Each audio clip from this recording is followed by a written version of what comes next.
Bismillahirrahmanirrahim. Alhamdulillahilladzi awsala man syaa ila maqamin min maqamatil yaqin fa'abbara anhu bilisanin fasih wa tabyin. Ashhadu an la ilaha illallah wahdahu la syarika lah al-qawiyyul matin wa ashhadu anna sayyidana Muhammadan abduhu wa rasuluhu as-sadiqul amin. Allahumma salli wa sallim wa barik ala sayyidina Muhammadin imamil wasilin wa ala alihi wa sahbihi wa dhurriyyatihi wa atba'ihi ajma'in. Amma ba'd. Yang kita hormati, kita muliakan para habaib dan para ulama, muhibbin, hadirin hadirat rahimakumullah. Alhamdulillah, puji syukur yang setinggi-tingginya kita haturkan kehadirat Allah Subhanahu wa ta'ala, yang mana pada malam ini dengan taufik dan hidayah serta inayahnya kita kembali dikumpulkan di majlis yang penuh berkah dan rahmat ini.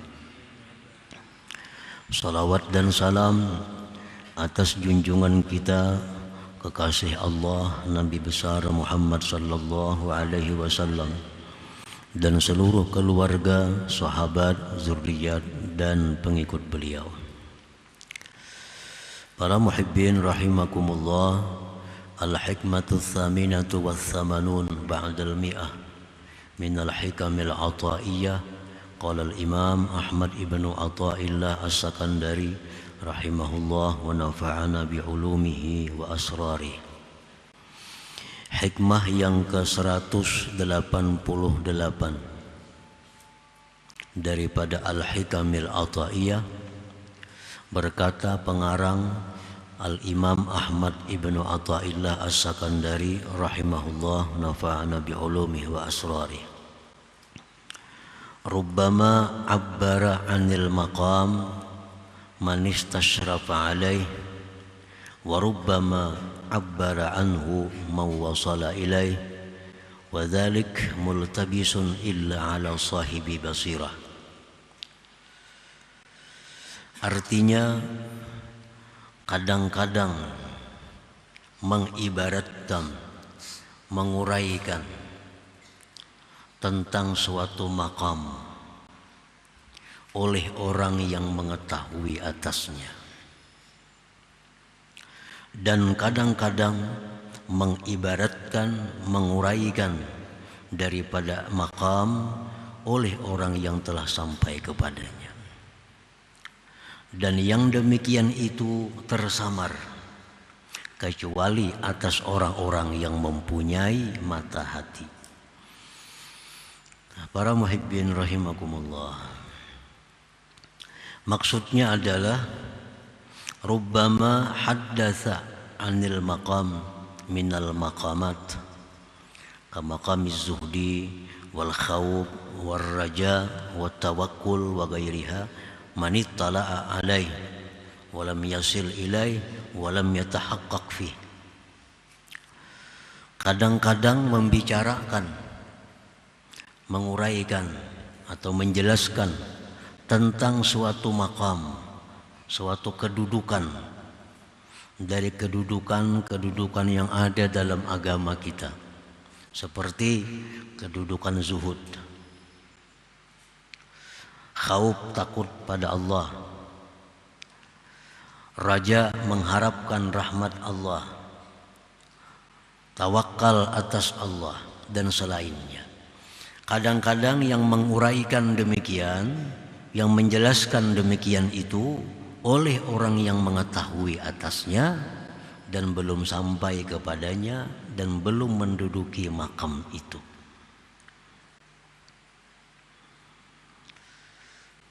Dan itu adalah sesuatu yang biasa, sesuatu hal yang dibolehkan. Ada orang yang menguraikan tentang zuhud. Wah, zuhud itu macam ini, macam itu. Wara macam ini, macam itu. Padahal inya sendiri belum sampai kepada makam yang dikisahkannya itu. Ada orang yang mengisahkan tentang makam Pana, makam Baka, dengan lancar, dengan luas dikisahkan, diceritakan, padahal inya sendiri belum sampai ke sana. Palingnya hanya mengetahui hal-hal demikian, baik dia mengetahui itu dari keterangan guru-gurunya atau dia mengetahui dari kitab-kitab yang dibacanya. Nah, jadi itu suatu perbuatan yang memang tidak dilarang dalam agama kita, tetapi alangkah baiknya orang yang seperti ini apabila menguraikan tentang yang demikian-demikian itu, dia menyebutkan orang yang mengatanya, supaya jangan memberikan sangka kepada yang mendengar bahwa dia sudah duduk di makam itu. Misalnya dia menguraikan zuhud, inya sendiri belum sampai kepada tingkatan zuhud. Nah, dia uraikan tentang zuhud. Nah, hendaknya dia menjelaskan tentang siapa yang mengata itu. Misalnya menurut Imam Abul Hasan As-Sazili zuhud itu ini. Atau menurut guruku misalnya zuhud itu ini. Agar tidak memberi sangka kepada pendengar bahwa dia sudah sampai di makam zuhud itu. Boleh aja kita menyampaikan demikian. Kita kisahkan. Kita ada membaca dalam kitab bahwa zuhud itu seperti ini. Kita ada baca dalam kitab ini bahwa makam Baka itu artinya demikian. Makam Fana artinya demikian. Asal kita padahkan, kita jelaskan yang kita tahu itu sumbernya dari kitab-kitab yang kita baca atau guru-guru yang kita dengar keterangannya. Nah, jangan sampai kita langsung Baka itu ini artinya, Fana itu ini artinya, tanpa menyebutkan pengatanya siapa. Nah, bila hal demikian itu memberi sangka kepada orang bahwa dia sudah mengalami, merasakan tentang apa yang diucapkannya itu. Nah, para muhibbin rahimakumullah, orang membaca buku tentang Mekah misalnya, dia baca buku tentang Mekah, lengkap. Lalu berkisah Mekah tuh ini, ada Hajar Aswad di sini, ada makam Ibrahim di sini. Alahan pada orang yang sudah naik haji kalau mengisahkan Mekah, padahal belum sudah ke sana lagi. Nah, cuma ini menguasai bukunya atau mendengar banyak kisah-kisah tentang Mekah. Hal demikian kada dilarang dalam agama, boleh aja mengisahkan itu. Cuma alangkah baiknya disebutkan, nah, di buku mana dapat itu atau jar siapa itu, sehingga orang yang mendengar ini tahu bahwa Sidin kada suah juga ke sana artinya. Nah,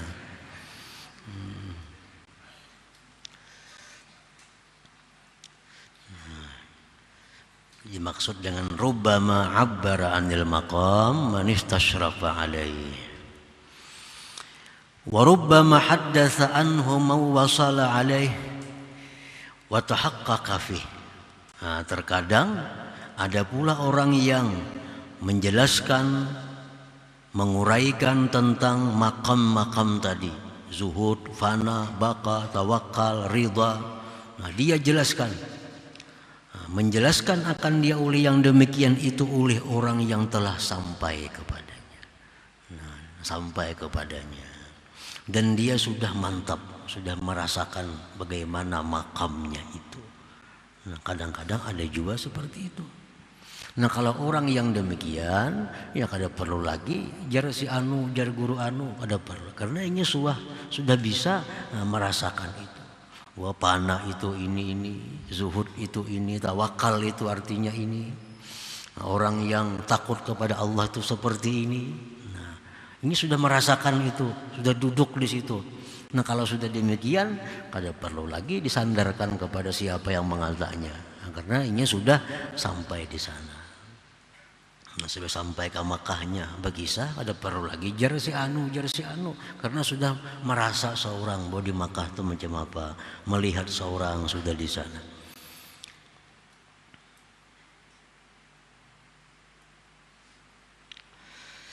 Qadil tabasal farqu baina hadza wa dzak.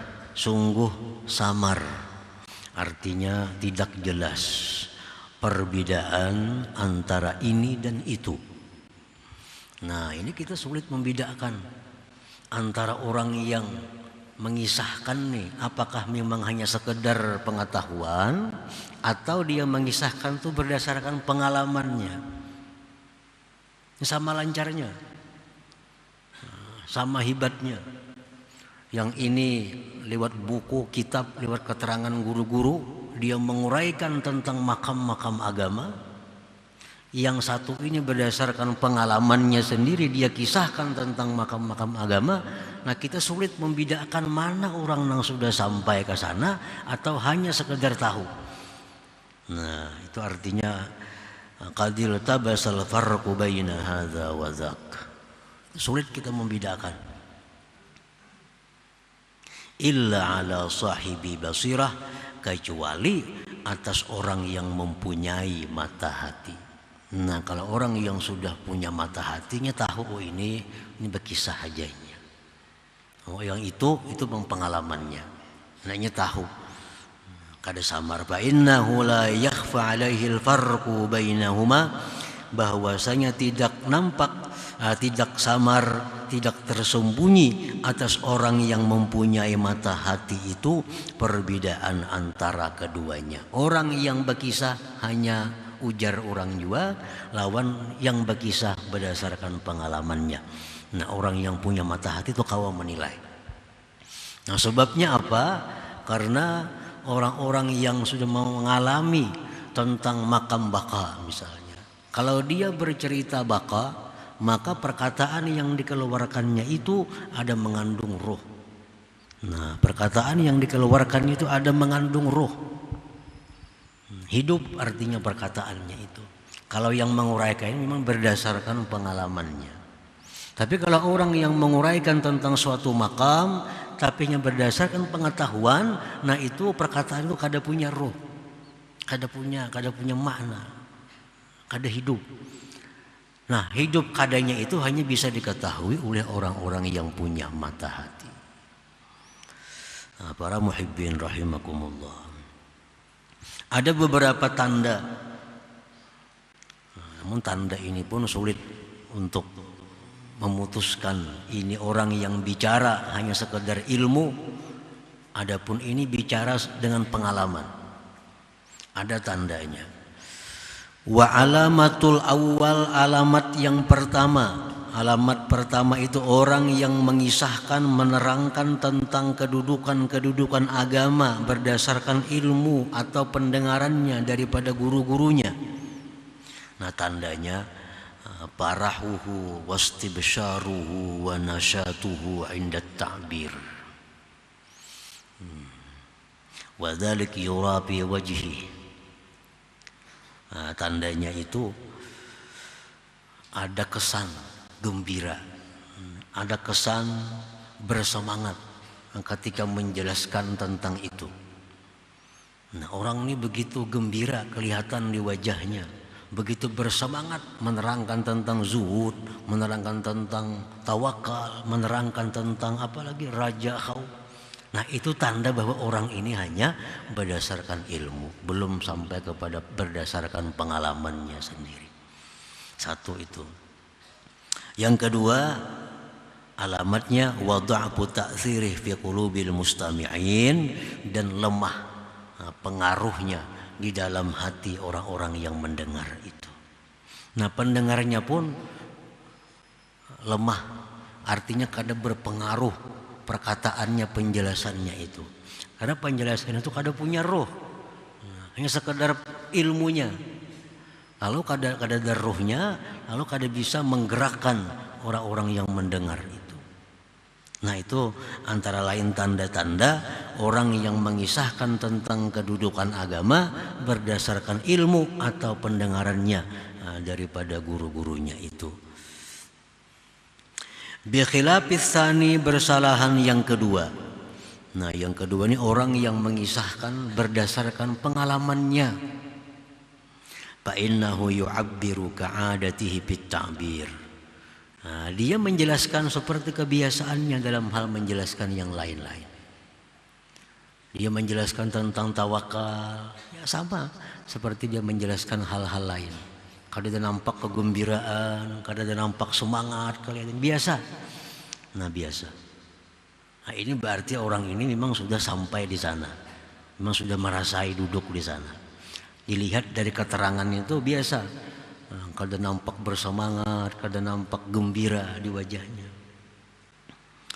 Wa quwwatu ta'thirihi fi qulubil mustami'in, dan kuat pengaruhnya itu takbir pada hati orang-orang yang mendengarnya. Orang yang mendengarnya pun kalau dikisahkannya tentang takut kepada Allah terkesan dalam hati pendengarnya. Ini menunjukkan bahwa keterangannya itu punya roh, hidup, sehingga bisa menggerakkan hati pendengarnya itu. Nah itu perbedaan antara orang yang menjelaskan kedudukan-kedudukan agama berdasarkan ilmu pengetahuan dan berdasarkan pengalamannya. Nah, para muhibbin rahimakumullah. Nah, cuma tadi hal demikian bukan sesuatu yang dilarang.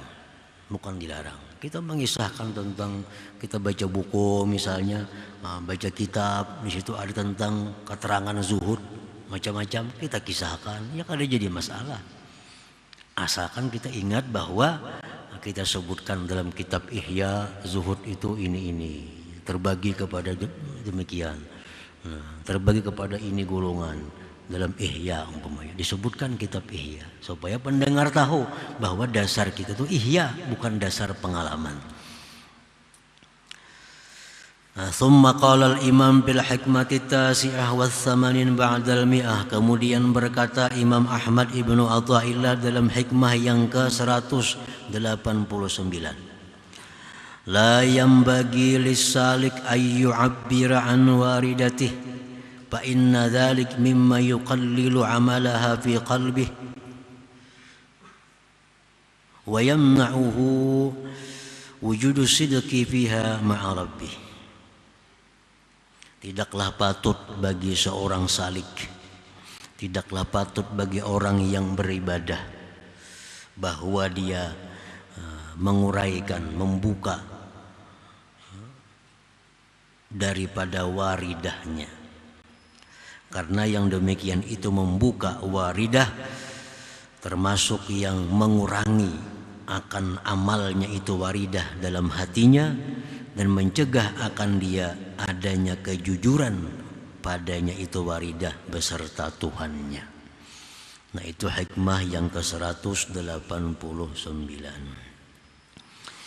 Artinya la yajuzu lisalik ayyuhadditha an waridatih. Tidak boleh bagi seorang salik, bagi seorang yang berjalan menuju keridhaan Allah, tidak boleh dia menceritakan tentang hal-hal yang didapatnya dari sebuah amalan atau wiridnya. Amalan yang kita lazimkan itu disebut wirid, itu kan wirid. Nah, apabila kita melaksanakan wirid ini, Allah akan memberi kita, Allah akan memberi kita sesuatu yang disebut dengan warid. Jadi yang dari kita kepada Allah namanya wirid, balasan dari Allah ke kita namanya adalah warid. Nah, apabila kita berwirid lalu kita diberi Allah warid, jangan dikisahkan warid itu, jangan dikisah-kisahkan. Warid itu bisa ketenangan hati, bisa kegembiraan, bisa kerinduan kepada Allah. Nah itu warid. Atau bisa ketakutan kepada Allah. Macam-macam warid itu, tergantung wirid yang kita amalkan. Nah jadi kada boleh bagi seorang salik, bagi seorang yang beribadah kepada Allah, dia mengisahkan, membicarakan tentang waridnya itu. Apa contohnya warid itu? Katuma'ninatil qalbi, seperti ketentraman hati. Ketentraman hati. Misalnya kalau kita ini mengamalkan la ilaha illallah la ilaha illallah, la ilaha illallah. Datang kesejukan dalam hati. Nah, datang ketentraman di dalam hati. Lupa segala kesusahan hidup. Nah, itu ngarannya namanya warid. Nah, jangan dikisahkan ke orang. Aku kamu begitu tenang hati, jangan dikisahkan ke itu. Jangan. Karena Tuhan kada memberi lagi. Ya Tuhan ini kada kau menyimpan rahasia, ini kisahkan terus. Kita kan kada kau mengawani orang nang kada kau menyimpan rahasia. Kita ini bisi kawan kada kau menyimpan rahasia. Kita kan mau ngawani. Nah, apalagi Tuhan. Warid ini pemberian Tuhan yang istimewa kepada orang yang berwirid. Jangan dikisah-kisahkan itu.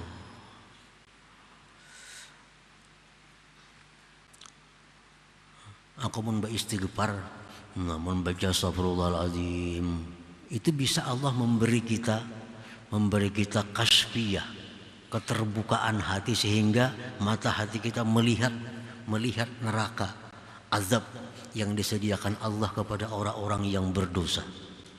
Nah, bila kita baca istighfar, kelihatan neraka oleh hati kita, menangis kita. Nah, itu ngarannya namanya warid. Jangan dikisahkan itu. Kok kamu bilang baca istighfar itu bah menangis tuh bang. Jangan dikisahkan itu.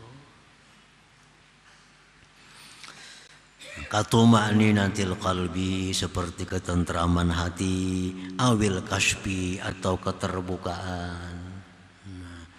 Illa an syaikhin mursyidin, kecuali boleh kita kisahkan kepada guru yang membimbing kita. Kisahkan. Ulun guru gue kalau membaca ini nah hati ulun asa kayak apa kayak ini. Apakah itu bujur atau kada? Nah, kisahkan. Mimpi yang bagus pun, mimpi pun jar Nabi jangan dikisahkan. Kecuali kepada orang yang nasih, yang bisa memberikan nasihat kepada engkau. Nah, ini mimpi. Apalagi ini warid. Nah, mimpi pun jangan dikisahkan kecuali kepada orang-orang yang nasih, yang memberikan nasihat kepada engkau. Bal yukhfiha, bahkan dia sembunyikan itu waridah. Nah, sembunyikan, wa yasunuha, dia pelihara, jaga. Jangan sampai ketahuan orang nih. Jangan sampai ketahuan orang. Karena itu warid kalau kita sembunyikan hanya antara kita dan Allah, nah itu akan selalu bertambah datangnya warid itu akan bertambah. Kalau kita hari ini la ilaha illallah, kita baca ada ketentraman hati, kita sembunyikan, nah kayaknya kita baca lebih tentram lagi, Allah akan menambah. Karena dianggap Tuhan, oh ini orang amanah, ini orang amanah, bisa menyimpan sesuatu yang berharga yang diberikan oleh Allah Subhanahu wa ta'ala. Lianna nafsahu tajidu bidalik lazzatan wa nsyiraha fataqwa bihi sifatuha fayakillu sababu dhalik ta'sirul waridat fi qalbi bal yatmahil. Karena nafsu merasakan pada yang demikian itu mengisahkan tadi, nafsu ada merasakan kelezatan, kelapangan. Ini kita dapat warid nih, kita berzikir, kita baca Quran, dapat kita ketenangan. Kita kisahkan lawan orang. Nah, kita mengisahkan tuh ada kelezatan bagi nafsu kita. Nafsu kita ini senang. Kita kisahkan tuh nafsu kita gembira. Nah, maka berarti kita memperkuat nafsu kita. Hendaknya nafsunya ditekan, jangan sampai dia ada lezat, jangan sampai nafsu ini gembira.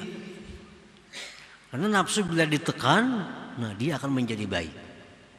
Kalau nafsu ini dikembangkan, nah dia akan menjadi nafsu. Nah, kalau kita kisahkan hal-hal yang istimewa diberi Allah, kita kisahkan, nafsu ini jadi senangnya. Nah, nafsu jadi nyaman. Itu berarti kita memperkuat nafsu yang ada dalam diri kita. Yang mestinya nafsu diperangi, mestinya nafsu dilawan. Dengan demikian kita jadi memperkuat nafsu. Maka sedikitlah sebab yang demikian pengaruh itu warid tadi dalam hatinya bahkan bisa hilang.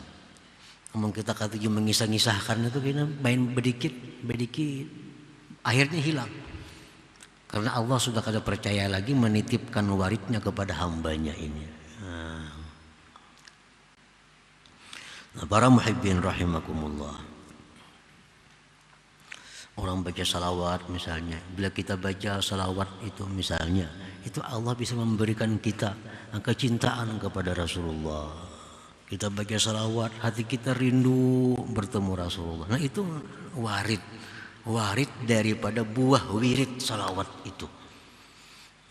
Kita baca salawat lalu hati kita rindu dengan Nabi kita, sehingga mendengar nama Nabi kita senang hati kita. Itu warid Allah, pemberian Allah kepada kita berkat wirid salawat yang selalu diamalkan. Orang kada ahli salawat kada akan rindu dengan Nabi kita. Disebut nama Nabi pun kada jadi ada apa-apanya, karena jauh daripada wirid salawat. Nah bila orang tuh berwirid salawat misalnya 100 sehari salawat, nah itu akan diberi Allah warid. Nah warid itu berupa kerinduan kepada Nabi, bisa kesenangan bila disebut orang nama Nabi kita. Itu adalah anugerah dari Allah, jangan dibuka kepada orang-orang lain. Jadi as-saliku fi hali sulukihi ma'murun bi kitmani ilmihi wa amalihi wa hali waridatihi. Seorang salikin itu pada waktu suluknya itu disuruh, diperintah menyembunyikan ilmunya, menyembunyikan amalnya, menyembunyikan keadaan waridnya itu.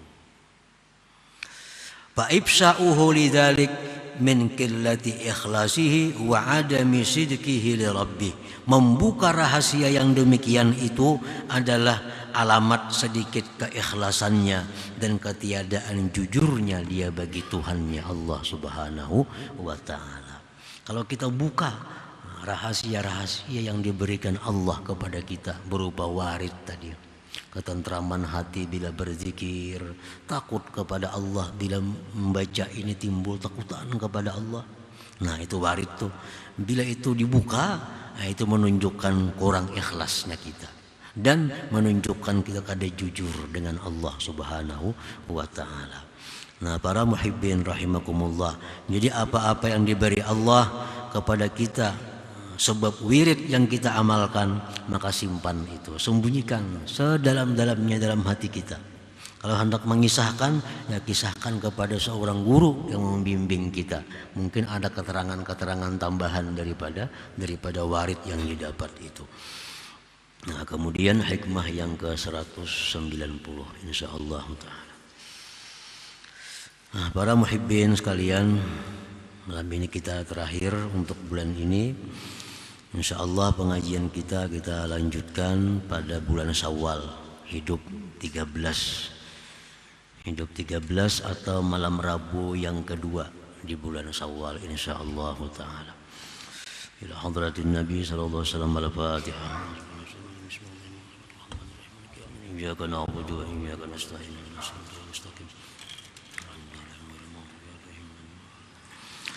يا الله بها يا الله بها يا الله بحسن الخاتمة يا الله بها يا الله بها يا الله بحسن الخاتمة يا الله بها يا الله بها يا الله بحسن الخاتمة فيا أيها الرجل منه شفاعة صلوا عليه سلموا تسليما اللهم صل وسلم